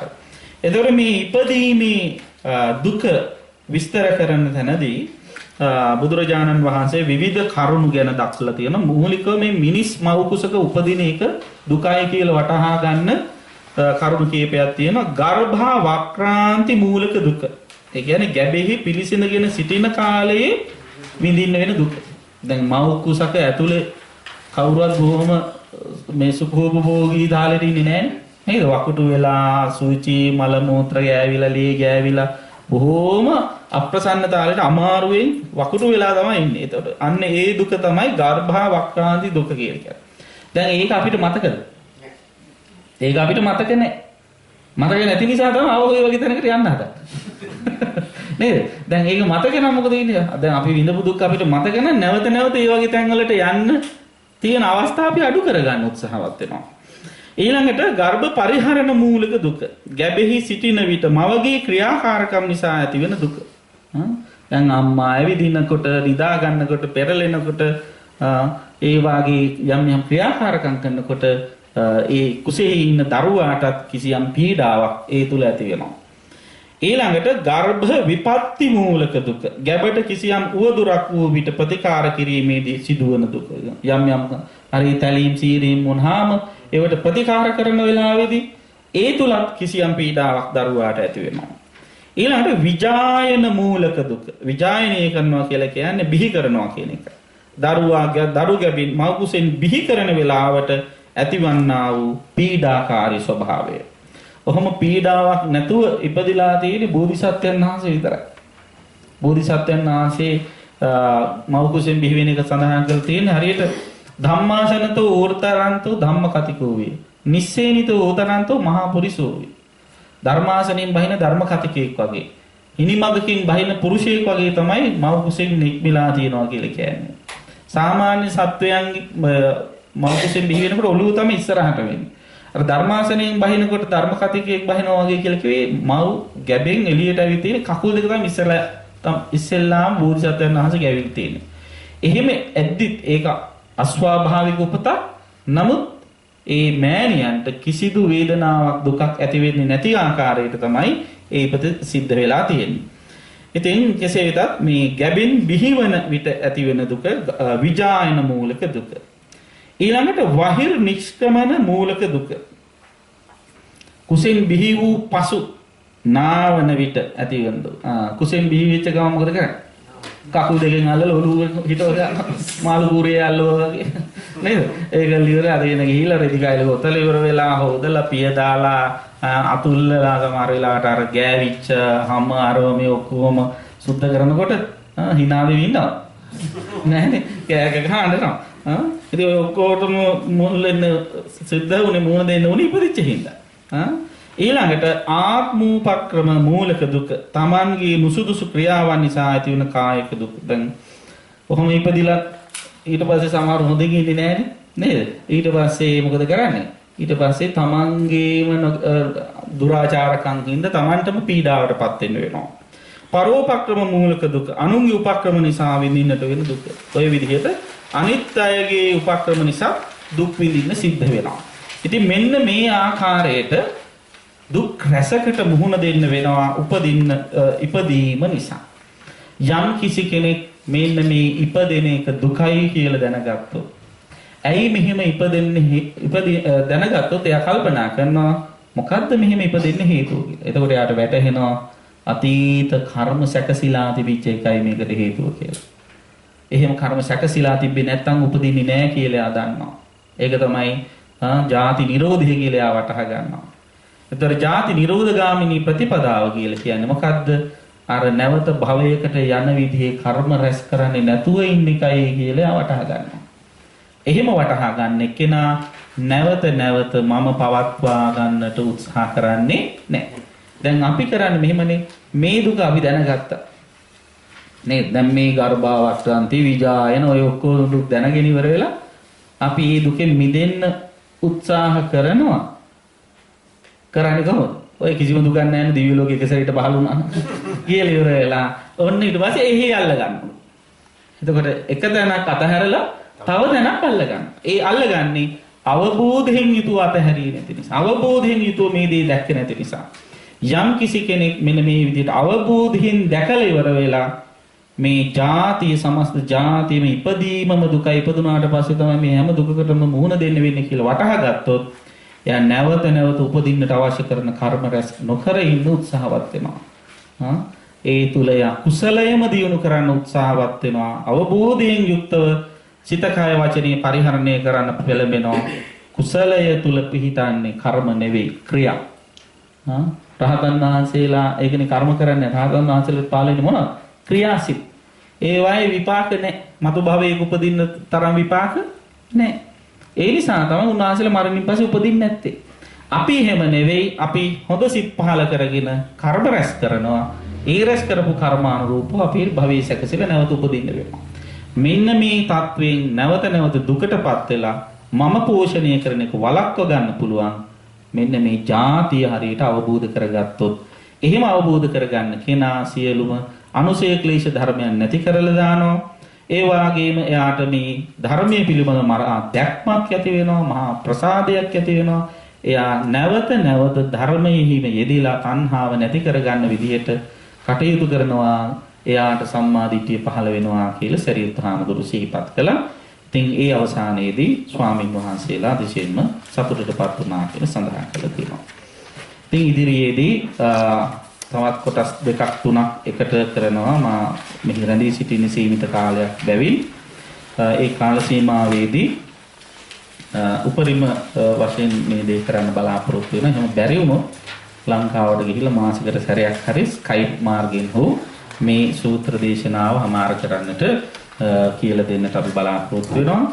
ඒ වගේම මේ සූත්‍රය අපි ග්‍රන්ථාරූඪ කරනවා. ඊට පස්සේ හොඳ පිළිවෙලට දැන් මේ කිව්වා වගේ නෙවෙයි හොඳට පිළිවෙලට සකස් කරලා පොතක් විදිහට එලි දක්වන්නටත් අපේක්ෂාව තියෙනවා. ඉතින් මේ දෙන කෙටි සටහන් කියවල බලලා කිසියම් අවබෝධයක් ඡායා මාත්‍ර වූ අවබෝධයක් ඇති කරගන්න හැමෝම උත්සාහවත් වෙන්න. ඉතින් මෙතෙක් වෙලා සිද්ධ කරගත්ත මේ උදාාරතර කුසල ධර්මයන්ගේ වාසනා බලපෑමෙන් හැම දිනාට සියලු සංසාරික දුක්ඛයන්ගෙන් ඈතරව ලැබෙන උතුම් මහා මහ නිවන් සුව සැලසේවා කියලා සාදු කියලා ප්‍රාර්ථනා කරා. දැන් මේ සියලු ආකාරයෙන් පහළ කරගන්න උදාාරතර කුසල ශක්තිය පරලෝසපත් ඥාතීන්ට අනුමෝදන් කරමු. මේ හැම දිනාගෙම පරලෝසපත් ඥාතීනොත් දායකත්වයේ දරන පින්නතුන්ගේ පරලෝසපත් ඥාතීනොත් පින් අනුමෝදන්ව තම තමන්ගේ භව ගමන සුවපත් කරගනිත්වා. රට දෑ සමය වෙනුවෙන් දිවිපිතු වීරෝදාර රණ විරෝධ පින් අනුමෝදන්ව තමන්ගේ භව ගමන සුවපත් කරගනිත්වා කියන අදහසින් අපි ඥාතීන්ට පින් දෙමු. ඉදම්මේ ඥාතිනං හෝතු සුඛිතා හොන්තු ඥාතයෝ. ඉදම්මේ ඥාතිනං හෝතු සුඛිතා හොන්තු ඥාතයෝ. ඉදම්මේ ඥාතිනං හෝතු සුඛිතා හොන්තු ඥාතයෝ. දෙවියන්ට පින් අනුමෝදන් කරමු. ලෝකයක් සම්බුද්ධ ශාසනයත් සුරකින සීල දෙවියෝද පින් අනුමෝදන් වෙත්වා. පින් අනුමෝදන් වන දෙවියන්ගේ දේවාශීර්වාදයේ රැකවරණය මේ පින්තුන් හැම දිනාටම සලසත්වා. විහාරාධිපති අපේ සෝමානන්ද ස්වාමීන් වහන්සේටත් මේ සඳහා අපකප වී වැඩ කරන දායක සභාවේ පින්තුන් හැමෝටම දායකත්වයෙන් කටයුතු කරන පින්තුන්ට යත්තන්ගේ පවුල් හැම දිනාටම මේ උතුම් සත්කාරයේ යෝජනා කරලා ඒ සඳහා බොහොම මහන්සි වෙලා කටයුතු කරන අපේ ලාල් පෙරේරා මහත්මයා අතුළු කල්යාණ මිත්‍ර සත්පුරුෂ ඔබ හැම දිනාටම දෙවියෝ නිරතුරු ආශිර්වාද කරත්වා. දෙවියෝ සැපින් සපතටපත් වෙත්වා. පින් අනුමෝදන් වෙත්වා කියන දහසින් දෙවියන්ට පින් දෙමු. එත්තාවතා චම්මේහි සම්පතං පුඤ්ඤ සම්පදං සබ්බේ දේවා අනුමෝදන්තු සබ්බ සම්පත්ති. එත්තාවතා චම්මේහි සම්පතං පුඤ්ඤ සම්පදං සබ්බේ දේවා අනුමෝදන්තු සබ්බ සම්පත්ති. එත්තාවතා චම්මේහි සම්පතං පුඤ්ඤ සම්පදං සබ්බේ දේවා අනුමෝදන්තු සබ්බ සම්පත්ති සිද්ධියා. මේ උදාරතර කුසල ධර්මයන්ගේ අනන්ත ආශිර්වාද බලමයිමින් පින්නතුන් හැමත කායික මානසික සුවපත් භාවයේ සැනසෙල්ල වේවා. මෙලොව සුව වේවා, පරලොව සුව වේවා. හැකිතරම් ඉක්මනින් උතුම් නිවන් සුවත් සැලසේවා කියලා සාදු කියලා ප්‍රාර්ථනා කරනවා. කොහොම වැඩ ගන්න අභිවාදන සීලිස්ස නිච්ඡං බුද්ධාපචායිනෝ චත්තාරෝ ධම්මා වද්ධන්ති ආයුවන්නෝ සුඛං බලං ආයුරාෝග්‍ය සම්පatti සග්ග සම්පatti මේවච අතෝ නිබ්බාන සම්පatti ඉමිනාතේ සමිජ්ජතු. නම දිනාටම තෙරුවන් සරණයි.